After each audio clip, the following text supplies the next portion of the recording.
Mr Speaker, I'm happy to be able to speak in support of sending this bill to Select Committee and listen very carefully to Te Ururoa's explanation and motivation for introducing the bill.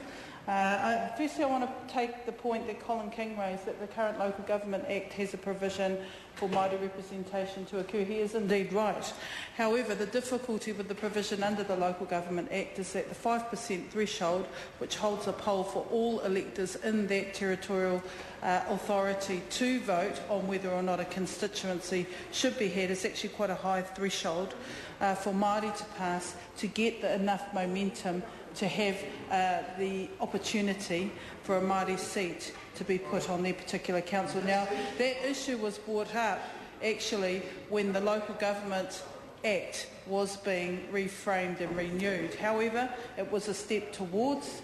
At the time when we were government, that was the support that we could get from support parties at the time, recognising that it was indeed quite a high threshold for Māori to pass to be able to get a constituency.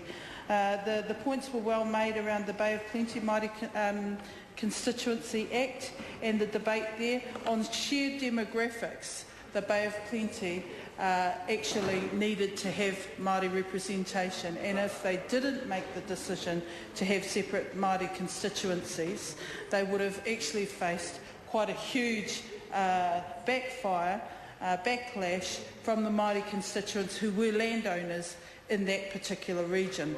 And enough said about that, but I was at the Select Committee when a number of positive submissions were heard, but I was also in this House when members across that are now sitting in the government benches were vehemently opposed to the introduction of that bill. And congratulations to Mr Renui for getting that through.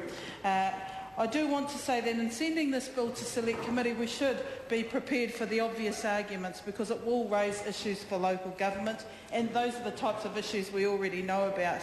So issues like in determining wards and constituencies on territorial authorities, should we be looking at just Māori electors on the electoral roll, or the number of Māori in that whole territorial authority?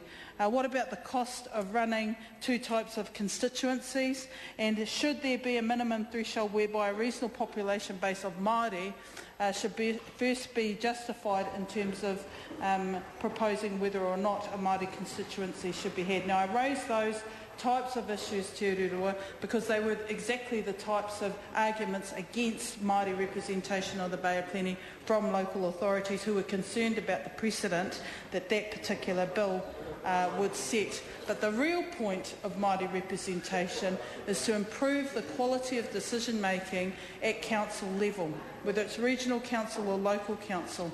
And if there was a time to do something different, that time would have been on the Auckland Super City and National opposed Māori representation, even though their support party, the Māori Party, advocated strongly to have Māori representation on that super city. And if it was going to be done, it should have been done there, because the Royal Commission even recognised that on sheer demographics, the emerging face of brown people, Māori and Pacific, would necessitate Māori and Pacific people, Māori specifically as tangata whenua, to be represented on their particular council. In some regards, I'm not surprised that National are objecting to this move. They are absolutely consistent with their position, and really it's no wonder why they continue to pat the Māori Party on the head and say, well, we enjoy having you as our support party, but only when we want you. And that is the great irony of this particular debate, because every initiative that the Māori... Point of order, Cam Calder. I just find that comment objectionable. We do not pat our coalition colleagues on the head at all. They're equal part of this national equal. Speaking to the point of order. No, I don't need anybody to speak to that. Mr Calder, that is not a point of order. That's a debatable point. And I think you know that full well. You made the point, but it's not a proper way to do it. Can I just say to members, let's use the points of order process properly. It's about structure and the order of the House. I call Nanaima, who did... That member may object. Mr Speaker, that member may object to the phrase used, but it was actually first raised in the House by his member Chester Burrows when he made his contribution on this very bill, and I just rephrased it and retermed it because that's exactly what National is doing. They're saying to the Māori Party, well, we're okay having you as our coalition partner, but only when we need you. Now that is the great irony of this debate, because the Māori Party want to try and promote something tangible to ensure that representation is on the council. National is saying no, too much, too soon, we don't want it. And that is the great irony. It's counterintuitive to the way in which we want to ensure positive and productive gains are made for Māori. I would advise the member that her time has expired.